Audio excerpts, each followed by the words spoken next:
Bursting with color and flavor, Panzanella salad is a perfect springtime dish. Cooking instructor Heidi Lang joins me now. Heidi, you always bring such interesting recipes to style. I'm so happy. We love things that have color and flavor, and bacon. No less. And who doesn't like bacon? So the important things when we come up with recipes is, again, that it's got flavor, it's got color, and that it's not so hard to do. Okay. So this is a really great combination of different textures you'll see, and we're going to go over how to do all of this. But we've got fresh bread. Actually, it's stale bread. It's supposed to be. Panzanella salad is meant to use the ingredients you have in your house. So, okay. That's how the Italians started. So when bread was stale the day before, we don't want to get rid of it. So we toast some of the bread, like croutons, sure, with some garlic oil. And we leave some, stale, because it's not going to be stale in the salad. We're going to be putting dressing over it.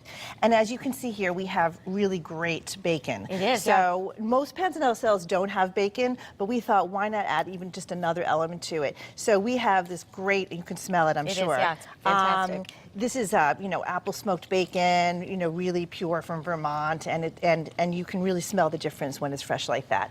So this is just cooking right now, so right? This is just cooking. All right, and so I wanted to talk to you about, here is the finished product of the butternut squash that's going in here. So this is also a great fall dish, of course, because of the orange, but spring because also it's a bright color.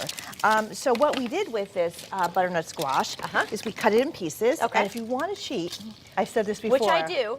And a lot of people don't have time.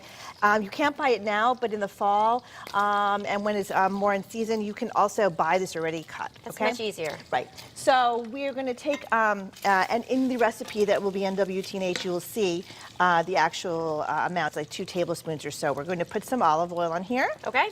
And sprinkle it with some salt. If you've got some sea salt, even better. All right. Okay. I'm helping you, Heidi. Yes. Without Teresa, we would not have the Panzanella salad today, right? Sure. And so we will toss this, okay? And we're going to put this in the oven for about 15, 20 minutes, depending on your oven at 350. So we're just roasting it. We're just roasting it. But we don't want it to be too mushy, okay? We want it to be, so as soon as you can put a fork through it, it's done. Okay. Okay. The next thing I wanted to talk to you about. This is fascinating. I didn't know you could do this. Yeah, most people don't. These are, look like olives, but they're not. They're actually grapes. And we've actually done something very similar to what we did with the butternut squash, only at a very, very low temperature. We've put some olive oil. We've got 1.5 pounds or 2 of grapes. Okay. We've put about 4 tablespoons of olive oil and some sea salt, and put it in 200 degrees, very, very low, for about 2 hours. Okay. That's a long time. But what happens is that they get sweet and great. caramelized. We put these on sandwiches. We put them in green salads. Can I try one of these? Yes, of course. I had. They are sweet. Oh, they're delicious. In fact, we put them in a salad, but I had a student who actually said, you know what, I'm going to put this on peanut butter and jelly, which I thought was pretty fantastic. cool. Yeah. So I like that a aren't lot, those fun? Heidi. And they're so easy. So they dress up a salad, and we thought, okay, let's throw those into our Panzanella as well. Okay. So we've got our squash, we've got our grapes, we talked about the bread, and then we just got some firm plum tomatoes. And of course, we've got our bacon that Teresa is working very hard to finish. I'm keeping an eye on it. And then for color, for more colors, if we don't have enough color for spring, we're adding some basil. Smells great. If you don't like basil, you can add some parsley or chives or a French herb called chervil, which sometimes you can get at the farmers markets. Okay. So we're going to take this. It's quite a bowl there, Heidi. Yeah, isn't that beautiful? I almost bought a bigger one, even bigger one. That's good. And we're going to put the breadcrumbs. And we're going to put the croutons. Whoa. And this is what's so fun about this. Once you have it all together, you just put this all in. Okay. And where's the bacon? Put the bacon in, Teresa. Sure, I can do that. And now we're going to make a little dressing. There we go. See? Voila. And the dressing, when we make dressing, people tend to want to just dump it in, but you really want to just drizzle it, okay? So we're going to drizzle this in, but it's making a lot of noise, so we're going to pick this up like this. Okay. And when this is done, I put all of this in.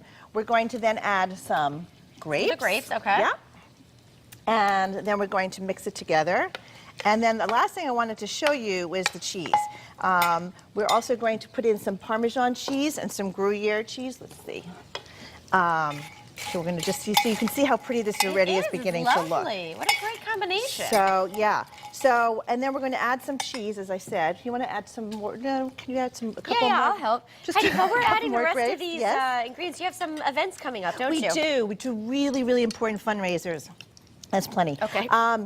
Children are nearest and dearest to our hearts at FIG. So we do a lot of fundraising events for kids, and there's two coming up. One is called Cooking for Casa on May 8th, okay, which helps children who need help in learning, and also Taste of the Nation, which is trying to end childhood hunger for children. So we also do work with the public schools and help them learn how to make healthy meals. So that's on May 22nd. That's at the Omni, and it's a huge, wonderful event. Okay, So sounds fun. Very good. Yeah, so we're going to then take some, I wanted to show you the cheese. So we're going to toss all of this. Here, you do the cheese, I'll do this. And a great way to slice cheese is take a peeler. We've done this with chocolate before. Yeah, that's a great idea. We use peelers for everything. Peelers and melon ballers have all kinds of uses. And so we're just going to shave some of the cheese. And we're going to shave this one too. And we're going to add this. And Heidi, then this would be a main dish, right? You probably wouldn't. Well, you know, it depends. If you could certainly serve this at a picnic. It could also be a starter. I think having this with some roast chicken on the side would be that'd be good, right? delicious. Yeah. And if you have vegetarian friends, then you just want to leave out the bacon. Sure. And the tomatoes. Did we put put the tomatoes? tomatoes in. I'll mix this forgot all the up.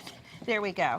There, Teresa, you did a great job. Yeah, I'm going to take credit for this whole salad Look here. at the colors here. It's really pretty. It really is pretty. And so, voila, then we have it. We're just going to then add And you just more drizzle the dressing right on We there? are going to, yes. We don't want to put in all of this dressing because it may be too much. Okay. So, this is making a lot of noise, so. It's okay.